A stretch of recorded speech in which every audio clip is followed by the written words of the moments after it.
Hello friends, welcome to our class. आज हम start कर रहे हैं एनसीईआरटी साइंस क्लास 6 चैप्टर 10 गति एवं दूरियों का मापन। पहेली और बूझों की कक्षा के सभी बच्चों के बीच ग्रीष्मावकाश में भ्रमण किए गए स्थानों के बारे में सामान्य चर्चा हो रही थी। एक बच्चा अपने पैतृक गांव पहले रेलगाड़ी, फिर बस और अंत में बैलगाड़ी का उपयोग करके गया था। एक विद्यार्थी ने वायुयान से भी यात्रा की थी। एक अन्य विद्यार्थी ने अवकाश के अनेक दिन अपने चाचा जी की नाव में सैर करके मछली पकड़ने में व्यतीत किए। इसके बाद अध्यापक ने विद्यार्थियों से समाचार पत्र के उन लेखों को पढ़ने के लिए कहा जिनमें उन छोटे पहियों वाले वाहनों के बारे में वर्णन है जो मंगल ग्रह की धरती पर चले थे और प्रयोग भी किए गए। इन वाहनों को मंगल तक ले जाने का काम अंतरिक्ष यान द्वारा किया गया था। इसी बीच पहेली प्राचीन भारत के बारे में कहानियां पढ़ती रही तथा अब वह जानना चाहती है कि प्राचीन काल में लोग एक जगह से दूसरे जगह यात्रा कैसे करते थे। तो जैसे आपको पता होगा, कुछ लोग पैदल जाते थे, कुछ नाव से करते थे, कुछ घोड़े और ऊँटों से करते थे। आपको पता होगा। बात करते जरा यातायात की कहानी की। प्राचीन काल में लोगों के पास यातायात के कोई साधन नहीं थे। वे पैदल चलते थे, अपना सामान पीठ पर लाद कर ले जाते थे और बाद में मानव यातायात के लिए पशुओं का उपयोग करने लगा। प्राचीन काल में जलमार्गों में आने जाने के लिए नावों का उपयोग किया जाता था। आरंभ में लकड़ी के लट्ठों से बनी खोखली गुहिका बनाई जा सके नावें बनाई जाती थी। इसके बाद लोगों ने लकड़ी के विभिन्न टुकड़ों को आपस में जोड़कर नाव की आकृति बनाना भी सीख लिया। नाव जल में रहने वाले जीवों की आकृतियों की सदृश थी। अध्याय 8 और 9 में मछलियों की धारा रेखीय आकृति से संबंधित चर्चा करें। अगर आपको याद आ रहा होगा तो जो धारा रेखीय स्ट्रक्चर होता है वो कुछ इस टाइप का होता है। जैसे मछली का स्ट्रक्चर ऐसा होता है, वैसे ही जैसे आपने नाव भी देखी होगी तो धारा रेखीय स्ट्रक्चर कुछ इस टाइप का होता है, ये इस टाइप का, तो इसको कहते हैं धारा रेखीय। पहिए के आविष्कार ने यातायात की प्रणाली में अत्यंत महत्वपूर्ण परिवर्तन किए, जिसमें हजारों वर्षों में पहिए के डिजाइन में सुधार किए गए। पहियों पर चलने वाली गाड़ियों को खींचने के लिए पशुओं का उपयोग किया जाता था। 19वीं शताब्दी के प्रारंभ में भी लोग एक जगह से दूसरी जगह के लिए परिवहन के लिए पशुओं, नावों तथा जहाजों पर निर्भर करते थे। वाष्प इंजन के आविष्कार से परिवहन के नए साधनों का विकास हुआ। वाष्प इंजन से चलती सवारी गाड़ियों तथा मालगाड़ियों के डिपों के लिए रेल की पटरियों का निर्माण किया गया। इसके बाद मोटर कार, ट्रक तथा बस जैसे स्वचालित वाहन आए। जल पर परिवहन के साधन के रूप में मोटर से चलने वाली नाव और जहाज़ों का उपयोग होने लगा। 19वीं शताब्दी के प्रारंभ के वर्षों में वायुयान का विकास हुआ, जिसमें बाद में सुधार किए गए और इन्हें यात्री तथा सामान ले जाने योग्य बनाया गया।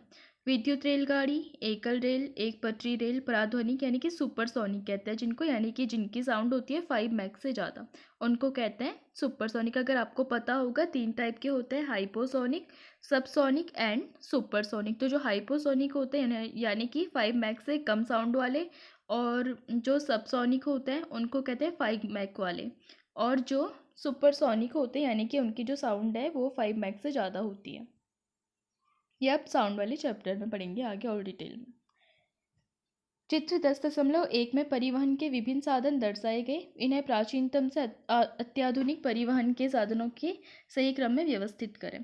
क्या इनमें परिवहन का कोई ऐसा प्राचीन साधन भी है जिसे आजकल उपयोग में नहीं लाया जाता? ये डेस्क कितना चौड़ा है? लोग ये कैसे पता लगाते थे कि वे कितनी दूर चलें?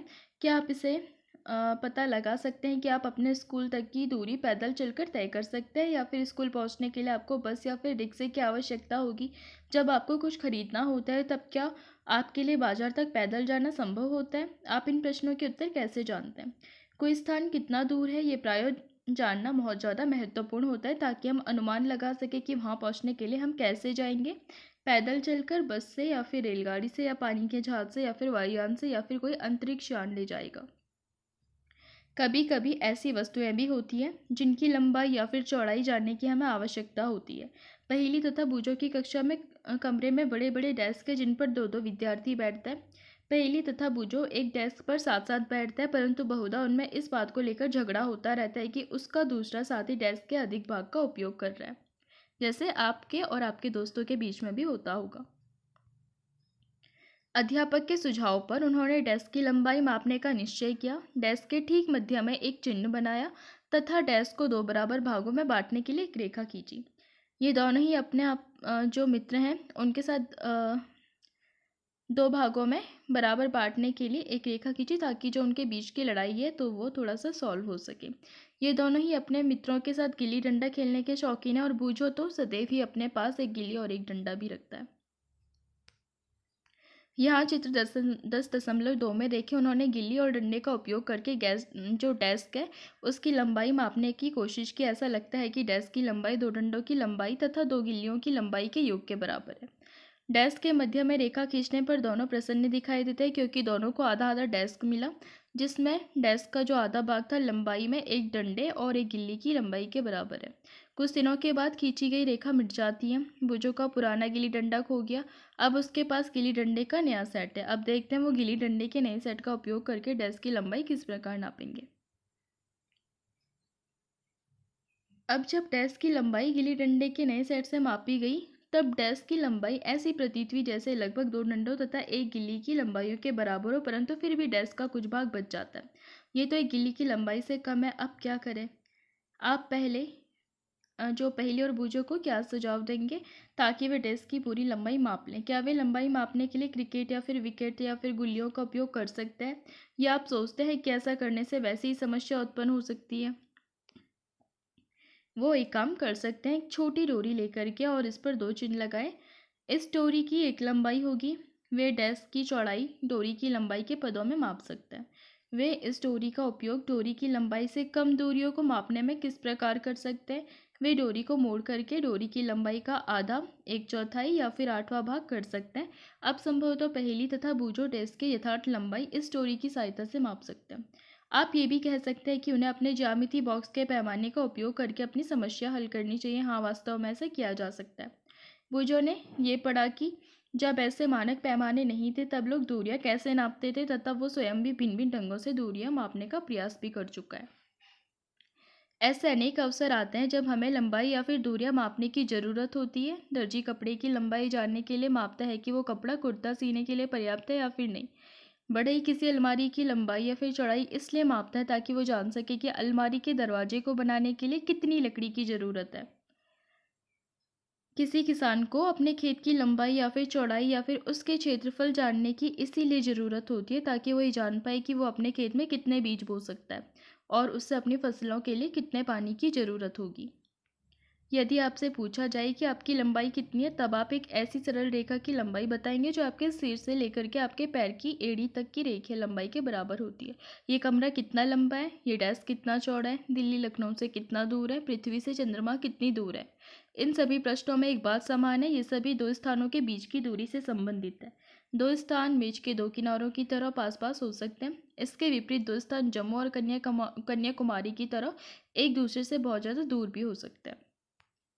आइए अब हम कुछ मापन ये जानने के लिए करते हैं कि जब हम दूरियां या फिर लंबाइयां मापते हैं तो हमें सही रूप में करना क्या चाहिए। कुछ मापन जैसे क्रियाकलाप एक में हम देखते हैं। आप इस क्रियाकलाप को समूह में एक एक करके करें। अपने पैर की लंबाई को लंबाई का एक मात्रक मानकर अपनी कक्षा के कमरे की लंबाई और चौड़ाई मापें। इन्हें मापते समय संभव है कि आपको ये पता चलेगा कि कुछ भाग मापने से बच गया तथा ये भाग आपके पैर की लंबाई से छोटा है।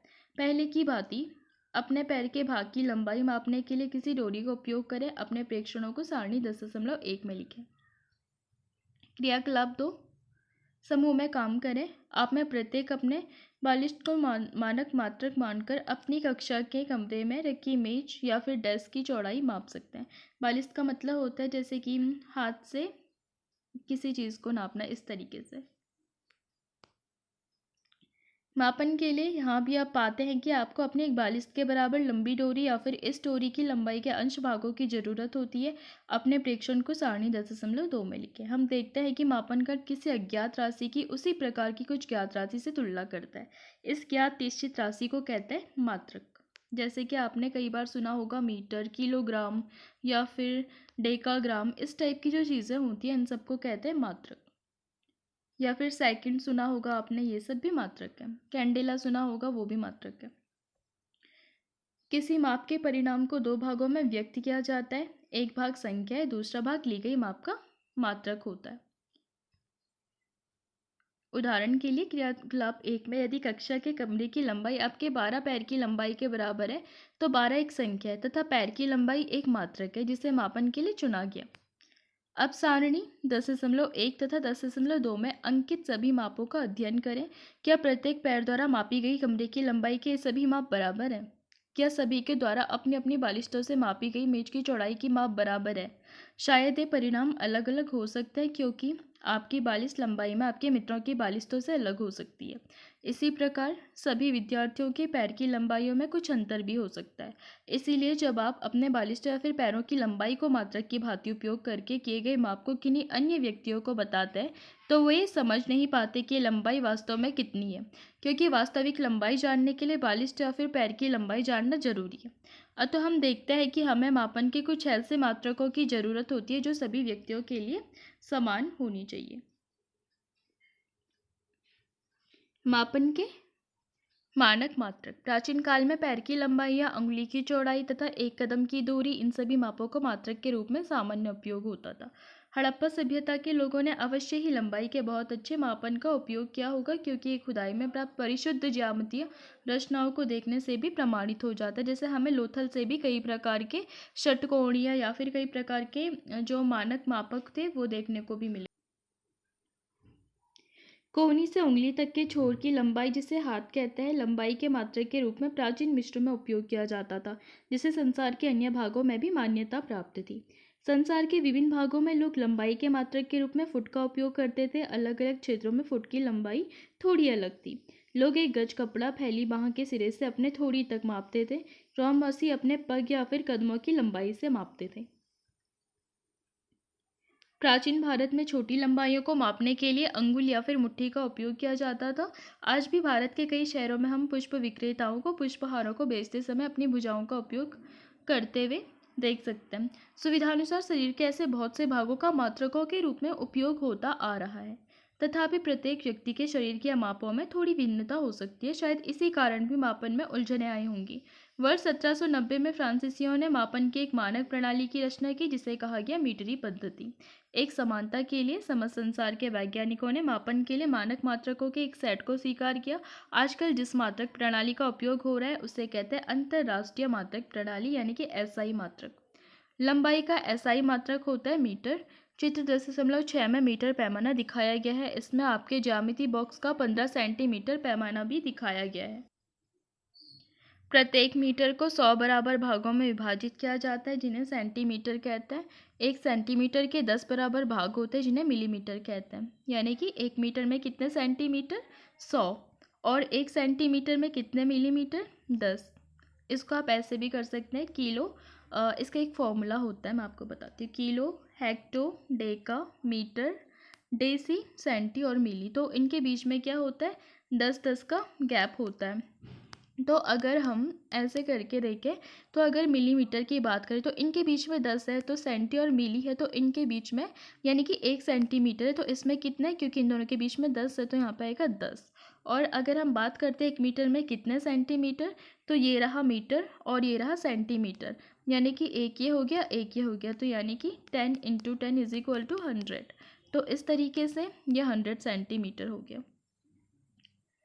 लंबी दूरियों के मापन के लिए मीटर एक सुविधाजनक मात्रक नहीं है। इसके लिए हम एक बड़े मात्रक को परिभाषित करते हैं, इसे कहते हैं किलोमीटर। जैसे कि अभी हमने वाला फॉर्मूला देखा था, kilo, hecto, deca, metre, deci, centi and milli. तो हम बात करते हैं किलोमीटर में कितने मीटर हैं। यहाँ पे 10, यहाँ पे 10, यहाँ पे 10, ये रहा हमारा मीटर। तो इन तीनों को अगर हम इंटू करते हैं तो 1 आ गया एंड पीछे के 3 जीरो, तो इस हिसाब से 1000 मीटर। अब हम अपने सभी मापन क्रियाकलापों को मानक पैमानों का उपयोग करके दोहरा सकते हैं तथा लंबाई को एसआई मात्रकों में माप सकते हैं। ऐसा करने से पहले हमें दूरियां तथा लंबाई मापने का सही ढंग जानना जरूरी होता है। लंबाई की यथार्थ यानी कि परिशुद्ध माप क्या होती है? अपने दैनिक जीवन में हम विविध प्रकार की मापक युक्तियों का उपयोग करते हैं। लंबाई मापने के लिए हम मीटर पैमाने का उपयोग करते हैं। दर्जी मापक फीते का उपयोग करते हैं, जबकि कपड़े के व्यापारी मीटर छड़ काम में लाते हैं। किसी वस्तु की लंबाई मापने के लिए आपको किसी उपयुक्त युक्ति का चयन करना चाहिए। उदाहरण के लिए किसी वृक्ष का घेर या फिर अपने सीने की माप के लिए आप मीटर पैमाने का उपयोग नहीं कर सकते। ऐसी मापों के लिए मापक फीते की ज़रूरत होती है। छोटी लंबाइयों जैसे आपकी पेंसिल की लंबाई मापने के लिए अपने ज्यामिति बॉक्स के 15 सेंटीमीटर पैमाने को आप काम में ला सकते हैं। लंबाई मापते समय हमें निम्नलिखित सावधानियां बरतने की जरूरत होती है। चित्र 10.7 में दिखाए गए अनुसार पैमाने को वस्तु के संपर्क में इसकी लंबाई के अनुदिश रखें। इस तरीके से कुछ पैमाने के सिरे टूटे हो सकते हैं। आप इन पैमानों को शून्यांक स्पष्ट नहीं देख सकेंगे। ऐसे प्रकरणों में पैमाने के शून्यांक से माप लेने से बचें। आप पैमाने की कोई अन्य पूर्णांक जैसे 1 सेंटीमीटर काम में ला सकते हैं।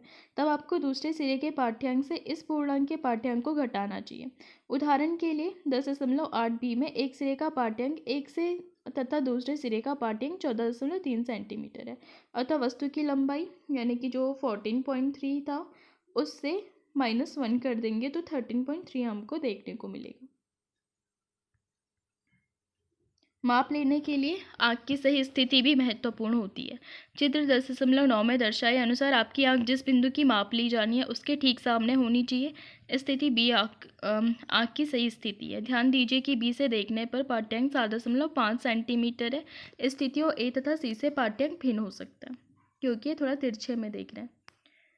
क्रियाकलाप 3, अपने सहपाठी की ऊंचाई पहले बलिष्ठों और फिर पीटर पैमाने का उपयोग करके मापिए। इसके लिए अपने सहपाठी को दीवार के साथ पीठ रखकर खड़ा होने को कहें। उसके सिर के ठीक ऊपर दीवार पर एक चिन्ह अंकित करें। अब फर्श से दीवार पर बने इस चिन्ह तक की दूरी अब पहले अपने बलिष्ठ से और फिर बाद में मीटर पैमाने से मापें। अन्य सभी विद्यार्थियों से इस लंबाई को इस प्रकार मापने के लिए कहें। सभी प्रेक्षण सारणी 10.3 में लिखें। विभिन्न विद्यार्थियों के द्वारा प्राप्त परिणामों का ध्यान से अध्ययन करें। कॉलम 2 में परिणाम एक दूसरे से अलग हो सकते हैं क्योंकि विद्यार्थियों के बलिष्ठों की लंबाई एक दूसरे से अलग हो सकती है। अब कॉलम 3 के परिणामों को देखें जिसमें सभी मापें मानक पैमाने द्वारा ली गई है। ये परिणाम एक दूसरे के बहुत ज़्यादा समीप हो सकते हैं परंतु क्या ये एक दूसरे के ठीक ठीक बराबर है? आप इनको देख सकते हैं। यदि नहीं तो आपके विचार से अंतर है क्यों? आखिर सभी एक ही पैमाने का उपयोग कर रहे हैं पर अलग अलग बलिष्ठों का उपयोग तो नहीं कर रहे। ये अंतर प्रेक्षण लेने में होने वाली छोटी त्रुटियों के कारण हो सकता है।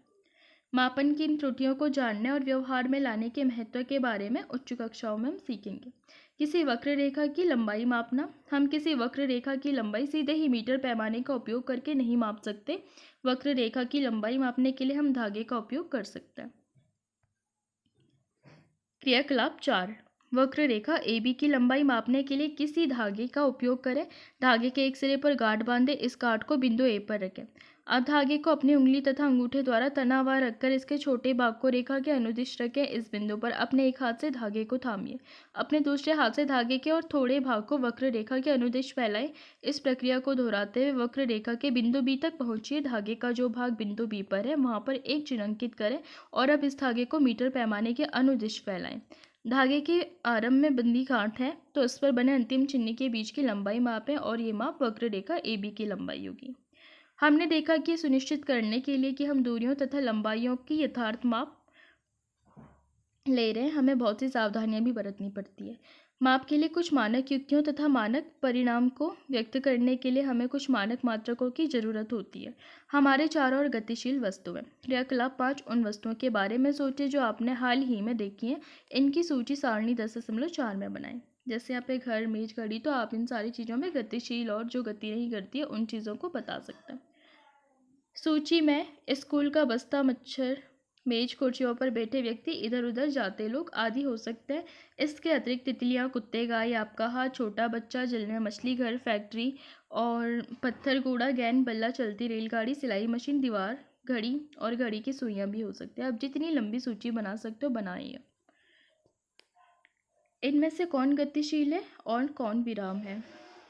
आपने देखा होगा कि चिड़िया कुछ समय पश्चात अपने पहले वाले वासस्थान पर दिखाई नहीं देती जबकि मेज उसी स्थान पर है। इस आधार पर आपने ये सुनिश्चित किया होगा कि कोई वस्तु गति में है या फिर विराम में है। आइए हम किसी चींटी की गति को ध्यान से देखते हैं। क्रियाकलाप 6, कोई ऐसा स्थान चुनें जहां चींटियां हों। इस स्थान के निकट कागज की एक बड़ी शीट फैलाकर इस पर कुछ चीनी रखें। चींटियां इस चीनी की ओर आकर्षित होंगी तथा आप शीघ्र ही इस कागज की शीट पर बहुत सी चींटियों को रेंगते हुए देखेंगे। किसी एक चींटी के लिए जब वो कागज की शीट पर तुरंत रेंग चुकी हो पेंसिल से उसकी स्थितियों के निकट छोटे छोटे चिन्ह अंकित करें। जैसे जैसे ये कागज पर रेंगती जाएगी आप इसकी स्थितियों पर चिन्ह अंकित करते जाएंगे।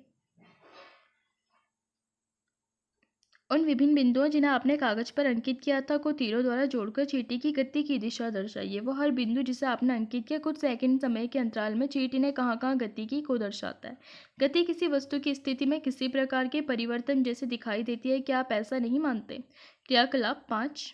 इसमें वस्तुओं के समूह बनाते समय आपने घड़ी, सिलाई मशीन, बिजली पंखा जैसी वस्तुओं को किस समूह में रखा था? क्या ये वस्तुएं एक स्थान से दूसरे स्थान पर गति कर रही है या फिर नहीं? नहीं। क्या आप इनके पास किसी भाग में कोई गति देखते हैं? पंखे की पंखुड़ियाँ या फिर घड़ी की सुइयाँ कैसी गति करती है? क्या इनकी गति चींटी या फिर रेलगाड़ी की गति जैसी है? आइए अब हम कुछ प्रकार की गतियाँ देखते हैं जिनसे हमें इन विभिन्न प्रकार की गतियों को समझने में सहायता मिलेगी। बात करते हैं जरा गति के प्रकार की। आपने सीधी सड़क पर किसी वाहन की गति, किसी परेड में सिपाहियों के मार्च पास्ट की गति या फिर किसी गिरते पत्थर की गति का प्रेक्षण भी किया होगा। ये किस प्रकार की गति है? 100 मीटर दौड़ प्रतियोगिता में धावक की भी सरल रेखा के अनुदिश दौड़ते हैं। क्या आप अपने चारों ओर देखकर इस प्रकार की और अधिक उदाहरण सोच सकते हैं? इन सभी उदाहरण में हम देखते हैं कि वस्तुएं सरल रेखा के अनुदिश गति कर रही है। इस प्रकार की गति को सरल रेखीय गति कहते हैं। क्रियाकलाप 7। एक पत्थर लें, इससे एक धागा बांध दें तथा अपने हाथ से इसे तेजी से घुमाएं। पत्थर की गति को ध्यान से देखें। हम देखते हैं कि पत्थर वृत्त या पथ के अनुदिश गति करता है। इस गति में पत्थर की आपके हाथ से दूरी समान रहती है। इस प्रकार की गति को कहते हैं वर्तुल गति। यानी कि जैसे आपने ये पत्थर बांधा और इसको आपने इस तरीके से घुमाया, या फिर जैसे ये हाथ है तो इस तरीके से घूमता था, इसको कहते हैं वर्तुल गति। जो बिजली के पंखे की पंखुड़ियों पर अंकित किसी भी चिन्ह की गति, किसी घड़ी के सेकंड की सुई की गति वर्तुल गति के ही उदाहरण है। जैसे ये घड़ी है, इसमें जो ये सुई है तो ये इस तरीके से गति करती है, इसको कहते हैं वर्तुल गति। बिजली का पंखा या फिर घड़ी स्वयं एक स्थान से दूसरे स्थान पर गति नहीं कर सकते, परंतु पंखे की पंखुड़ियां घूर्णन करती है तथा ऐसी ही घड़ी की सुइयां भी करती है। यदि हम पंखे की पंखुड़ियों या फिर घड़ी की सुइयों पर कहीं किसी प्रकार का कोई चिन्ह अंकित भी कर दे तो घूर्णन करते समय भी पंखे या फिर घड़ी के केंद्र से इस चिन्ह की दूरी समान रहेगी। देखिए जैसे मतलब ये घड़ी है, यहाँ पर से इसका जो केंद्र होता है, जैसे अभी 1 बज रही है यहाँ पे रहेगी, 2 बज रही है, यही घड़ी यहाँ पे आ जाएगी, लेकिन डिस्टेंस सबकी सेम रहती है। कुछ प्रकरणों में कोई वस्तु एक निश्चित समय पर अंतराल के बाद भी अपनी गति को दोहराती है। इस प्रकार की गति को कहते हैं आवर्ती गति। जैसे डोरी से बंधा हुआ वही पत्थर लीजिए जिसे आपने क्रियाकलाप 7 में उपयोग किया था। अब डोरी को अपने हाथ में थामिए तथा पत्थर को डोरी से लटकने दीजिए। ये एक लोलक है, दूसरे हाथ से पत्थर को एक तरफ खींचे और फिर स्वतंत्र गति करने के लिए छोड़ दें। तो ये इस तरीके से पहले इधर जाएगा, फिर यहाँ पे आएगा, फिर यहाँ पे आएगा। लोलक की ये गति कहती है आवर्ती गति। वृक्ष की शाखाओं का इधर उधर हिलना और झूला झूलते बच्चे की गति, सितार की डोरियों की गति, बजते समय ढोलों की झिल्ली या फिर जैसे पेंडुलम की गति हो गई या फिर घंटी जैसे बजाते हैं, तो वो सारे आवर्ती गति के ही उदाहरण हैं जिनमें वस्तुओं की एक निश्चित समय अंतराल के बाद अपनी गति को ये दोहराती हैं। क्या आपने क्रियाकलाप 5 के एक भाग के रूप में सिलाई की मशीन का प्रेक्षण किया था? आपने ध्यान दिया होगा कि सिलाई मशीन अपनी इसी अवस्थिति पर रहती है जबकि इसका पहिया यानी कि वर्तुल गति में होता है।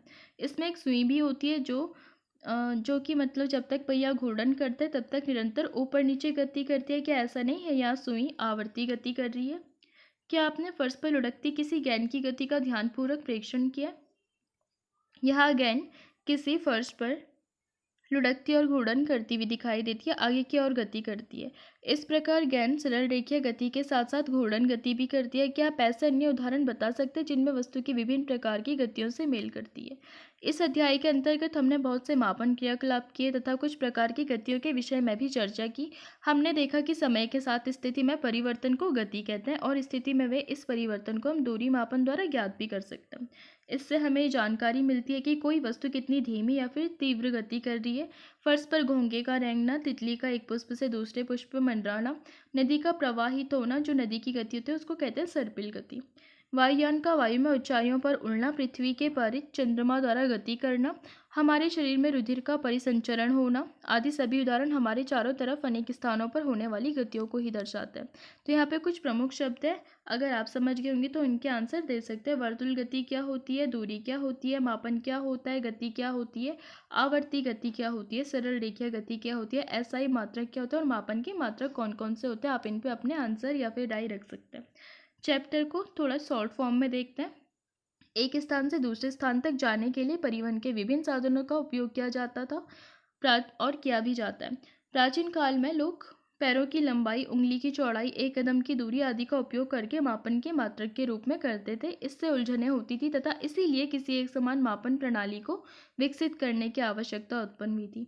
अब हम मात्रकों को अंतर्राष्ट्रीय प्रणाली यानी कि एसआई मात्रक का उपयोग करके मापते हैं और इससे समस्त संसार में मान्यता भी हमें प्राप्त है। एसआई मात्रकों में लंबाई का मानक मात्रक मीटर है। सरल रेखा की अनुदिश गति को सरल रेखीय गति कहता है।